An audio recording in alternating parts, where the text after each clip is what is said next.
저희가 지난 시간 또 그 전 시간 해서 우리 주제 말씀을 같이 계속 묵상을 해오고 있습니다. 우리 안에는 빛도 있고 어둠도 있다, 이렇게 말씀을 나눴죠.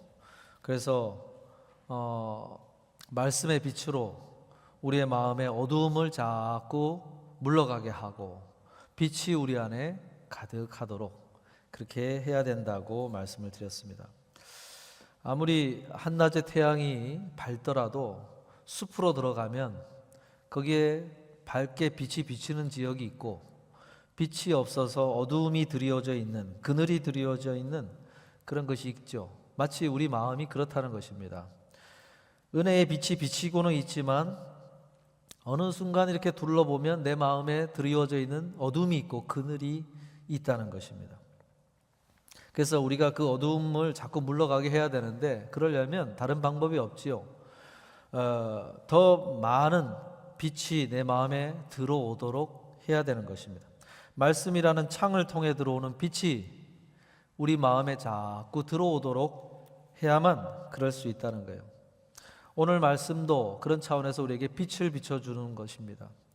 어떤 빛을 비춰주고 있는가 한번 살펴보길 원하는데, 오늘 말씀 8절에 보니까 너희가 전에는 어둠이더니 이제는 주 안에서 빛이라 그랬어요. 사도 바울은 우리의 마음을 표현을 하면서 우리가 어둠 속에 살았다 설명하지 않고 아예 우리가 어둠 그 자체였다, 어둠이었다, 이렇게 이야기하고 있어요. 우리가 주님 안에 있지 않을 때는 우리가 어둠을 만들어내는 근원지였다는 것이죠. 우리 마음에는 어둠만이 나오고 있다, 그렇게 표현을 한 거예요. 그런데 이제는 우리가 빛이 나올 수 있는 그런 사람들이 되었다라고 소개를 하는 것이죠. 단 조건이 붙었죠. 주 안에서만 빛이 나올 수 있다라고 이야기를 한 거예요. 우리가 예수 그리스도, 빛으로 오신 그 예수 그리스도, 그분으로부터 빛을 공급받을 때에만 우리에게 빛이 나올 수 있다. 그러니까 우리는 스스로 빛을 만들어낸 존재가 아니라는 것이죠. 우리는 그저 빛을 받으면 그 빛을 흘려보낼 수 있는, 그런 빛을 낼 수 있는 사람들이라고 이야기한 것입니다. 마치 하늘을 봤을 때 달이 보일 때 달빛이 보이고 해가 있을 때 햇빛이 보이죠. 그러나 같은 빛이 비친다 하더라도 햇빛은 스스로 빛을 만들어내는 그런 존재예요. 달빛은 스스로 빛을 만들어낸 것이 아니라 태양에서 만들어낸 그 햇빛을 반사하여 비추는 빛을 보여주는 것이죠. 마치 우리가 해에 가까운 것이 아니라 달에 가깝다는 것이죠. 우리는 스스로 빛을 만들어내는 존재가 아니라는 것입니다. 예수 그리스도로부터 빛이 비치면 그 빛을 나누어 줄 수 있는 그런 빛을 비추는 그런 존재라는 것이죠. 그런 차원에서 본문 8절 후반부에 뭐라고 이야기합니까? 빛의 자녀들처럼 행하라. 빛의 자녀들처럼 행하라 그랬어요. 빛의 자녀처럼 행하라고 하는 것은 우리가 주님께서 우리에게 비춰주신 그 빛을 가로막거나 흘려보내지 못하는 자로 살지 말고 주님이 비춰주신 그 빛을 잘 비추어 낼 수 있는 통로로 역할할 수 있는 그런 삶을 살아라 라고 이야기를 한 것입니다. 예수님은 지금도 우리에게 말씀이라는 창을 통해서 빛을 공급해 주고 계시는 거죠. 그런데 그 빛을 우리가 잘 담아낼 수 있고 흘려보낼 수 있는 자가 돼야 됩니다. 우리가 마치 금그릇, 은그릇인 것처럼 자꾸 포장지를 갖다 대가지고 포장을 하면 그 빛이 나가질 못하는 거예요. 그러나 하나님 앞에서 우리를 선택하실 때 우리가 금그릇, 은그릇이기 때문에 선택한 게 아니라고 말씀드렸지 않습니까? 오히려 깨진 그릇, 금이 듬성듬성 있어서 정말로 어디 쓸데가 없는 그런 모양을 한 마음을 하고 있는 우리를 거기다 빛을 담아놓으면 잘 비춰내겠구나, 그런 차원에서 우리를 선택하셨다고 그랬어요. 그래서 그 빛을 잘 흘려보내는 자로 빛의 자녀들처럼 행하라 라고 이야기를 하신 것입니다. 그래서 그렇게 흘려보낼 수 있는 빛을 세 가지를 오늘 소개를 하고 있습니다.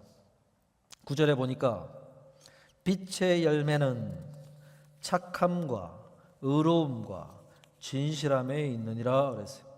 빛의 열매는 착함과 의로움과 진실함, 세 가지의 빛을 이야기를 했어요. 저는 이것을 열매라는 말보다 우리가 이 빛의 차원에서 표현한다면 우리의 마음의 그릇을 통과해서 나타나는 빛의 색깔이라고 이야기할 수 있어요. 세 가지 빛의 색깔을 이야기한 것입니다. 마치 빛이 우리 눈에 보이는 이 가시광선이라고 그러죠. 이 빛이 프리즘이라고 하는 것을 통과를 하면 7개로 색깔이 분류가 되지 않습니까? 무지개 빛깔처럼. 그런 것처럼 우리의 마음을 통과해서 나올 때 세 가지 빛깔이 있게 된다 그랬어요. 이 빛깔, 착함의 빛, 의로움의 빛, 진실함의 빛, 이 빛깔이 있다 그랬어요. 착함의 빛을 먼저 이야기를 했는데 이것은 성령의 9가지 열매, 갈라디아서 5장 22절에 나오는 그 9가지 열매 중에 양선이라고 부른 그 열매를 이야기하는 것입니다. 양선. 그 착함이라고 하는 것이 무엇을, 어떤 빛깔, 어떤 내용이냐면 내 곁에 있는 사람에게 구체적인 도움이나 친절을 베풀고 있는 모습을 표현한 말이에요. 그러니까 뭐 거창하게 사회 전체와 어떤 나라, 전 세계를 향하여 빛을 비추는 그런 강한 빛을 이야기한 게 아니라 바로 내 옆에 있는, 내 앞에 있는 그 한 사람을 비추는 따뜻한 온기가 느껴지는 빛, 그걸 이야기하는 거예요. 그 착함의 빛이다 그랬어요. 성경에서 이 착함의 빛을 드러낸 사람을 소개했는데 누구를 소개했습니까? 사도행전 11장 24절에 보면 바나바는 착한 사람이요 성령과 믿음이 충만한 사람이라. 바나바는 착한 사람이요 그랬어요. 바나바가 착함의 빛을 나타낸 사람이었다, 그렇게 소개한 것이죠. 그 착함의 내용이 무엇일까요? 사도행전 4장에 보면 그는 예수님을 믿겠다고 나온 교회로 모여든 이들, 그들 중에 도움이 필요한 사람들, 과부와 같은 이들, 이런 사람들, 남편을 일찍이 사별하고 경제활동이 너무 어려워서 근근히 살아가고 있는 사람들, 그 사람들이 교회 안으로 이렇게 나와왔는데 그 사람들 보니까 마음이 아파서 도와줘야 되겠다, 그런 마음이 들어서 그 구브로의 섬에 유지해왔지 않습니까? 바나바가 돈이 많은 사람이에요. 땅이 많고. 그 사람이 땅을 하나 그런 걸 팔아가지고 와가지고 그 사람들 도와주는 일에 물질로 도움을 줬던 사람이죠. 그리고 사도행전 9장에 가면 모두가 가까이 하기를 싫어하는 사람이 있었어요. 바울, 사울이라고 하는, 원래 사울이라는 이름이었죠. 사도 바울을 우리가 부르는 그 사도 바울을 교제하기를 싫어했어요. 교회에 있는 사람들이 회심을 하고 나가 예수님을 믿었다는 소식은 들었어도 저 사람 싫어하는, 스데반이라고 하는 아주 교회에 존경받고 사랑받는 사람을 죽이는데 앞장섰던 사람, 아무도 그와 가까이 하기 싫어할 때 바나바가 안디옥이라는 지역에 가서 교회를 사역을 하는데 그를 불러다가 같이 나랑 하자 해가지고 손을 내밀어 그를 공동체로 교회로 이끌어낸 사람이 바나바였어요. 사도행전 15장에 가면은 바울과 함께 선교여행을 다니기 시작을 하는데 1차 선교여행 때 누구를 데리고 가게 되냐면 마가 요한이라고 하는 사람을 데려갔어요. 근데 마가 요한이 중간에 트러블이 생겨가지고 마음이 틀어져가지고 그 선교여행을 끝까지 안 하고 거기서 돌아가 버렸어요. 난 안 하겠다, 난 못한다 하고 돌아가 버렸어요. 무책임하게 돌아가 버렸어요. 그 사건 때문에 바울이 이 마가 요한을 어떻게 생각했느냐? 굉장히 안 좋게 생각을 했죠. 그래서 다시 두 번째 선교여행 팀을 꾸릴 때 바울이 이 마가 요한을 안 데려가겠다 그랬어요. 근데 바나바가 한 번 더 기회를 주자. 데려가야 된다. 이번에 데려가면 더 온전해질 것이다. 우리와 동역자가 될 수 있는 사람이다. 근데 그 의견이 평행선을 달리면서 좁혀지질 않아가지고 크게 다투고 서로 따로 팀을 꾸려가지고 선교행을 떠나게 됐어요. 바울은 바울 팀, 바나바는 따로 마가 요한을 데리고 팀을 꾸려서 선교행을 떠났어요.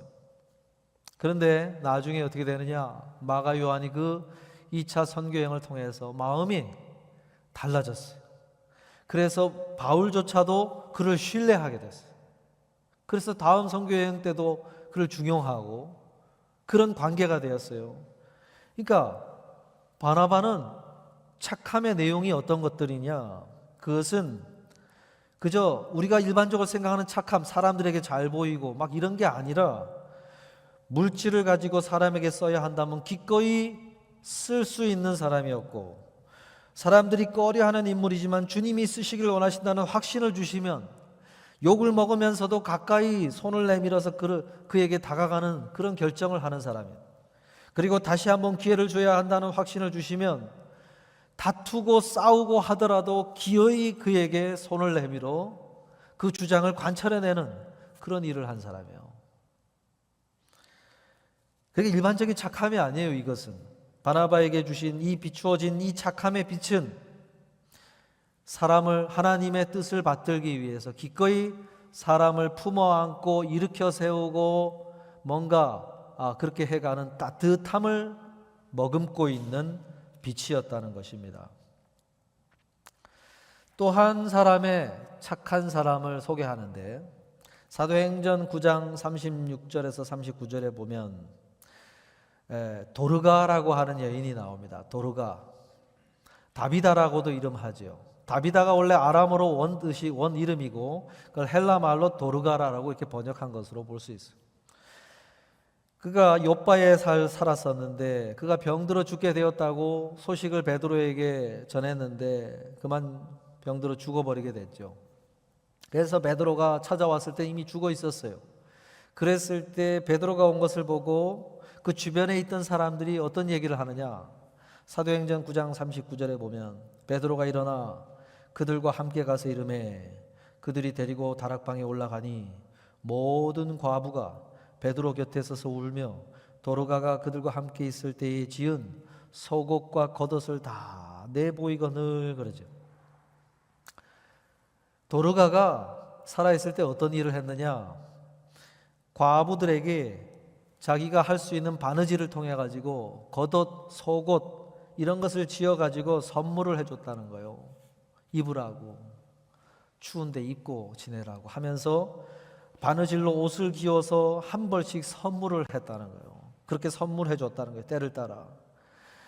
그런데 그가 죽으니까 너무너무 슬퍼가지고 그 도움을 받았던 사람들이 모여가지고 막 울고 있는데 베드로가 온 거죠. 그러니까 이 도르가, 이 여인이 자기들을 위해서 해준 그 옷을 보여주면서 이렇게 얼마나 자신들에게 따뜻하게 이렇게 해준 사람인데 너무 안타깝다고 하면서 막 울었다는 거예요. 도르가는 어떤 착함의 빛을 비춘 것입니까? 그녀는 캐나다 출신의 존 스토트가 그렇게 평가를 해주죠. 그녀는 단순히 취미로 바느질을 한 것이 아니라 당시 사회에서 가장 소외되었던 과부들의 품위를 지켜주기 위해 자신의 은사를 사용한 것입니다. 그랬어요. 옷이 허름하니까 사람들이 무시하고 그렇게 천히 여기고 그렇게 너무 마음이 아파가지고 옷을 지어 입히면서 그래도 옷 한 벌이라도 번듯하게 입고 있어야 된다고 위로해주면서 그 옷을 입혀줬다는 거예요. 그런데 살아있을 때 자기 스스로 이야기한 적이 없어요. 베드로조차도 몰랐다는 거예요. 초대교회에 알려지지 않은 사람이면 알려지지 않은 그런 일을 한지는 몰랐어요. 그런데 베드로가 거기 가서 그 과부들의 입을 통해 가지고 듣게 된 거예요. 그러냐고, 그렇게 했냐고. 그러니까 이 착함의 빛은 어떤 빛이냐? 그녀가 보여준 빛깔은 자신의 입이 아니라 다른 사람의 입을 통해서 소개된 그런 착함의 내용을 가진 그런 빛깔을 비춘 사람이었어요.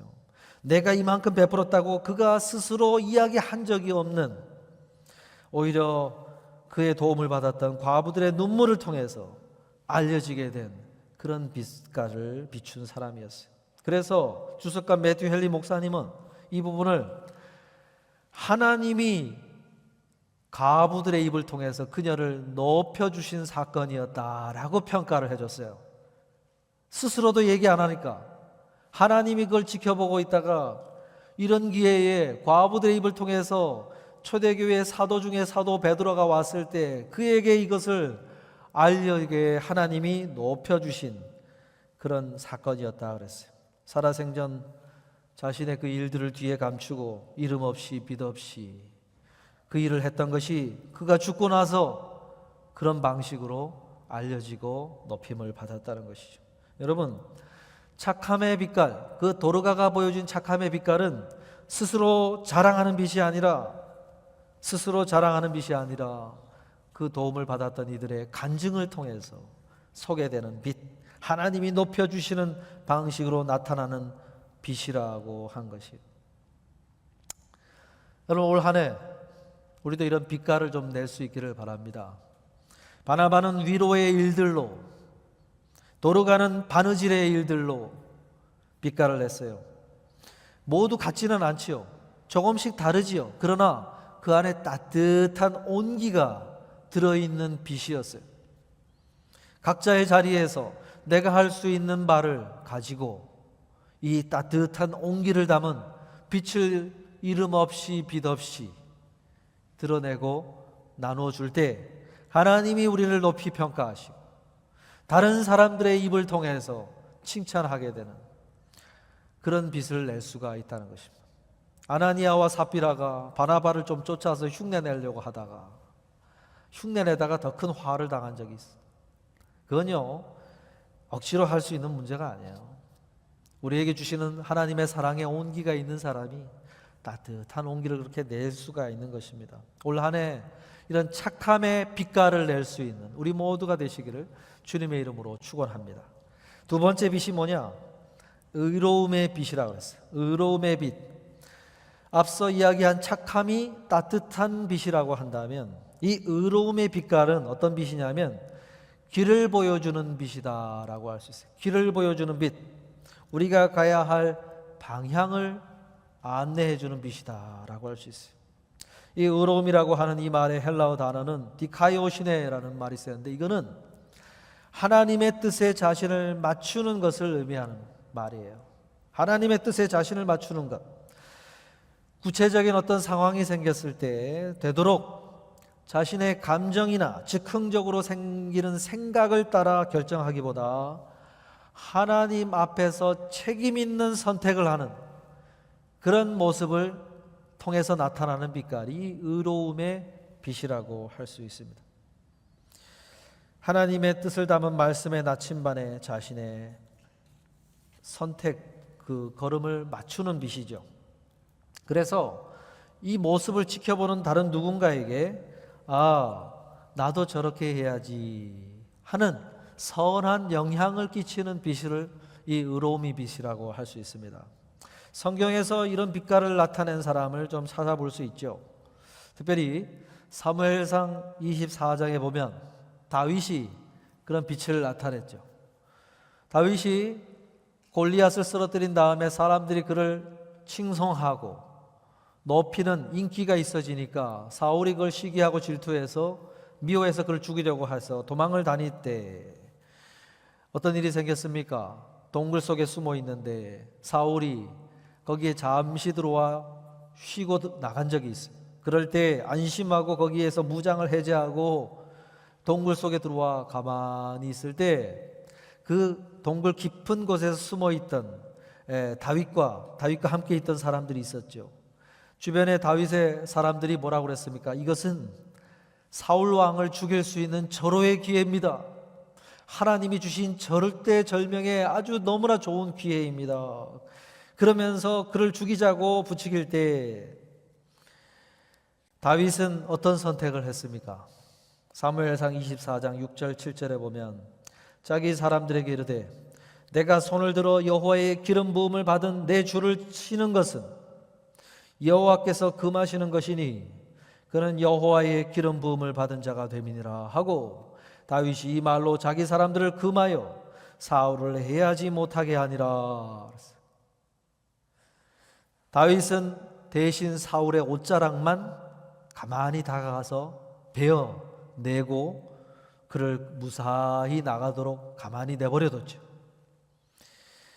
다윗의 부하들은 그 상황을 하나님이 주신 절대절명의 기회다 라는 명분으로 포장하고 그렇게 하자고 이야기할 때 다윗은 그 상황을 자기에게 유리한 대로 해석하지 않고 디카이오신의 의로움, 하나님의 금하신 말씀의 원칙, 그것을 꺼내어서 그런 선택을 해야 된다고 결정을 했죠. 다윗은 그것을 통해서 주변에 있는 사람들에게 어떤 빛을 나타낸 것입니까? 나조차도 참다운 이스라엘의 왕이 아니다. 이스라엘의 왕은 나조차도 복종해야 되는 하나님이 우리의 왕이시오. 그분의 금하시는 것을 내가 어길 수 없다. 그런 결정을 통해서 많은 주변에 있는 사람들에게 하나님이 우리의 진정으로 따라야 될 왕이시라고 하는 사실을 드러낸 거예요. 나중에 그 옷자락을 들고 동굴 밖으로 나가서 사울에게 크게 외쳤죠. 그랬을 때 그 옷자락을 보여주면서 나의 진심을 왜 이렇게 왜곡합니까? 내가 당신을 해하려고 한 적이 있습니까? 이걸 보십시오 하고 옷자락을 드러내 보였을 때 사울의 반응이 무엇이었습니까?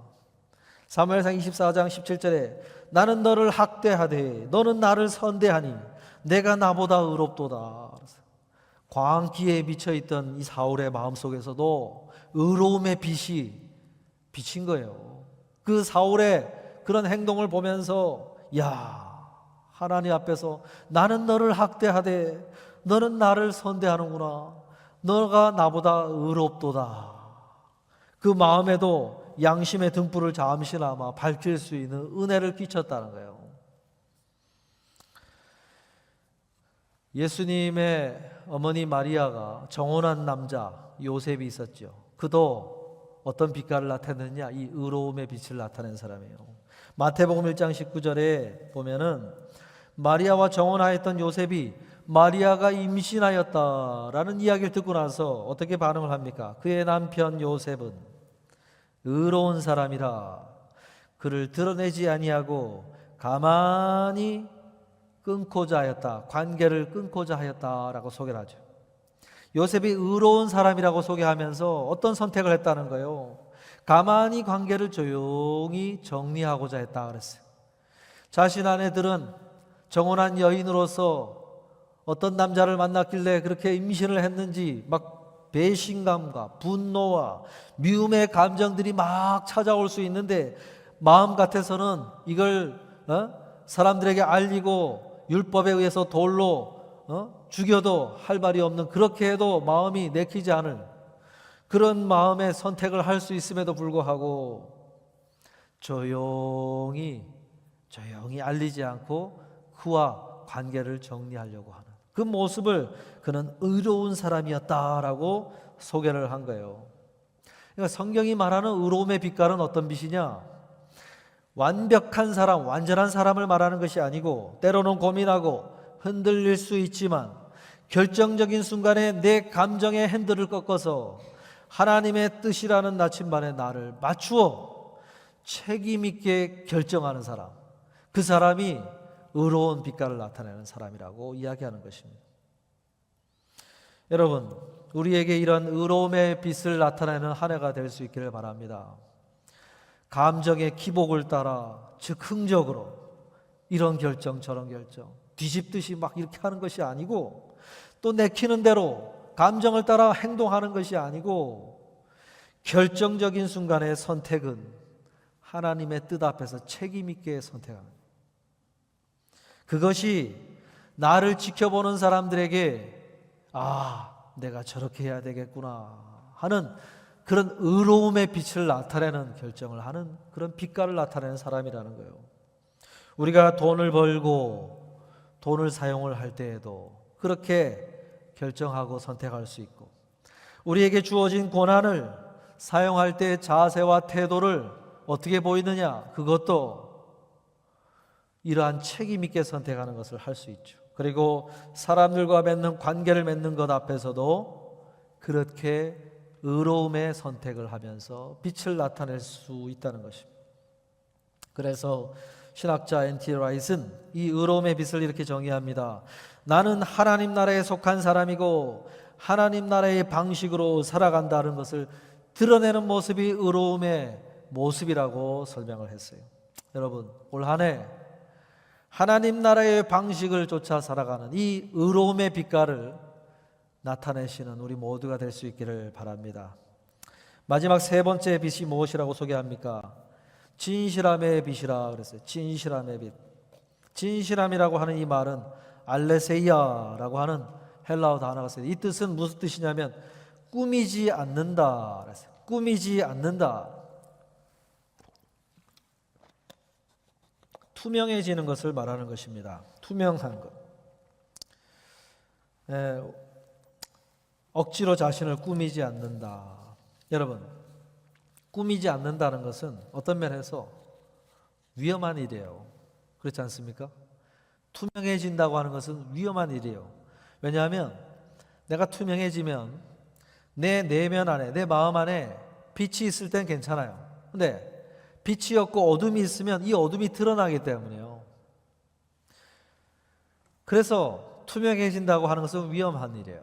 그런데 이 진실함의 빛은 어떤 이에게서 나타나게 되냐면, 내가 의식하고 바라보고 있는 대상이 사람들이 아니라 그 마음의 기울기가 하나님께로 더 기울어져 있는 사람, 하나님을 의식하는 의식이 사람을 의식하는 것보다 더 커져 있는 사람, 그런 사람은 하나님 앞에서 투명해지려고 하는 그런 마음이 나오게 되어 있어요.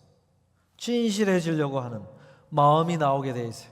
그러면 하나님 앞에서 가진 그 마음의 자세를 가지고 사람들에게 대하게 되어 있어요. 하나님께 대하는 그 마음으로 사람을 대하니까 진실해지는 거죠. 투명해지는 것이죠. 내가 가지고 있는 어둠도 약함도 부끄러워하는 것이 아니라 나누어 주게 되어 있어요. 그렇게 해서 이렇게 진실함의 빛을 나타내게 되면 어떻게 됩니까? 그 나의 약함을 들은 사람이 자신의 약함도 꺼내게 되어 있어요.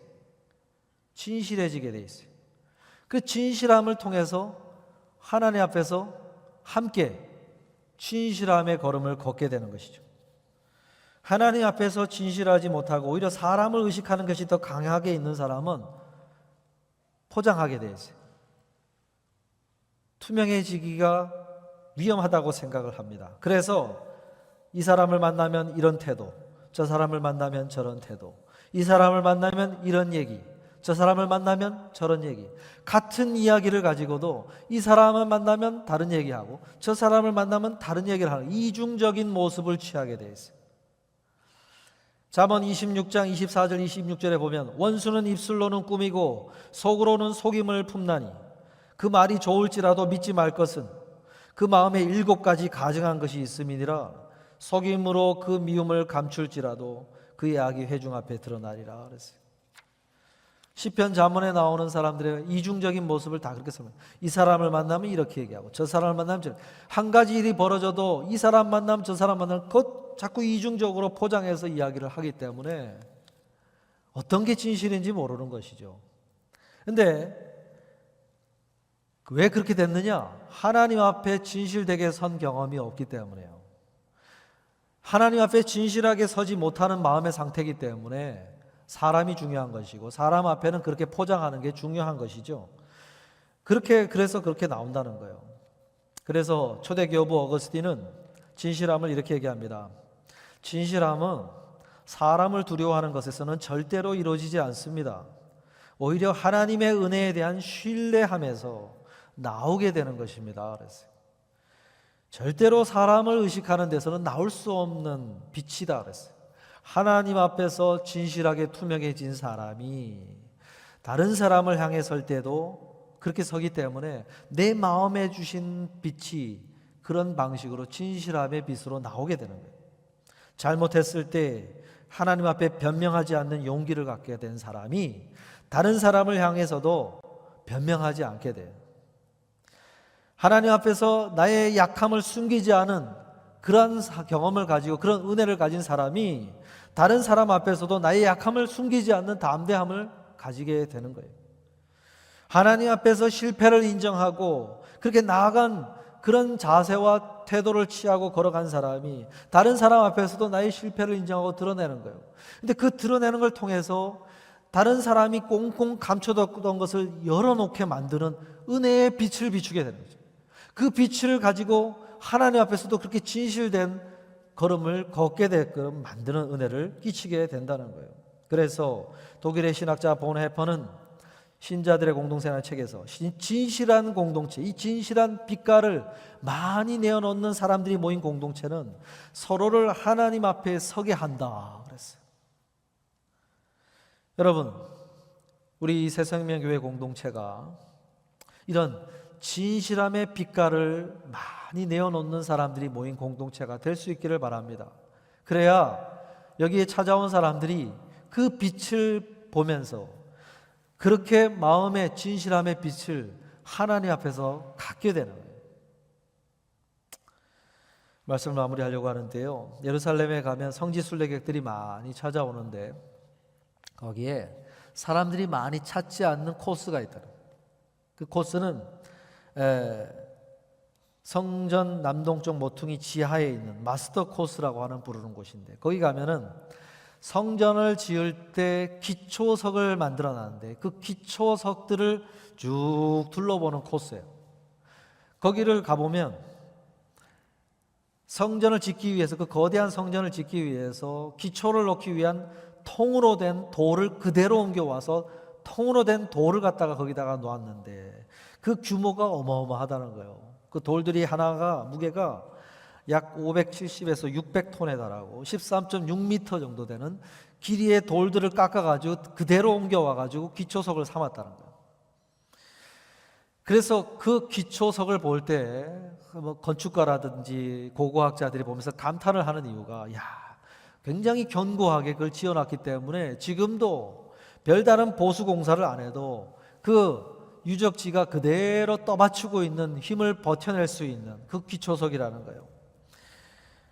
겉으로 보이는 그 기둥의 어떤 그 유적지의 화려함을 신경 쓸 때 그걸 짓는 건축가들이 어디에 신경을 더 많이 썼다는 것입니까? 이걸 버텨내려면, 세월이 지나도 견뎌내려면 이 기초에 대한 온전한 공사를 해야만 된다라고 해서 그렇게 튼튼하게 지었다는 것이죠. 마치 그것처럼 많은 사람들이 겉으로 화려한 포장지를 꾸미고 그런 거에 신경을 많이 쓰는데, 오늘 하나님의 말씀은 우리에게 무엇을 더 신경을 써야 되는 것으로 이야기하냐면, 우리의 내면이 더 깊어지고 더 투명해지고 더 온전해지는 그러한 우리 인생의 기초를 얻는 것에 더 신경을 써야 된다. 그것이 온전하게 가꾸어져 있어야 내 삶이 하나님 앞에서 그렇게 온전하게 걸어갈 수 있게 된다라고 이야기하는 것입니다. 그래서 먼 훗날 누군가에게는 바른 길을 보여줬던 그런 빛깔 때문에 누군가 하나님 앞에서 나의 삶의 한 페이지를, 이분이 나에게 이러한 은혜를 끼쳤습니다라고, 마치 도르가의 은혜를 입은 과부들이 베드로 앞에서 그렇게 울면서 옷을 보여주면서 내어놓았던 것처럼, 우리가 우리의 삶을 누군가가 다른 입술을 통해서 그렇게 하나님 앞에서 간증을 해주는 그런 빛이 만들어질 수 있다는 것입니다. 올 한 해 그러한 빛깔을 비추시는 걸음을 걸으셔서 올 한 해를 통해서 하나님 앞에서 그런 아름다운 빛을 남긴, 흔적을 남기는 우리 모두가 되실 수 있기를 주님의 이름으로 축복합니다.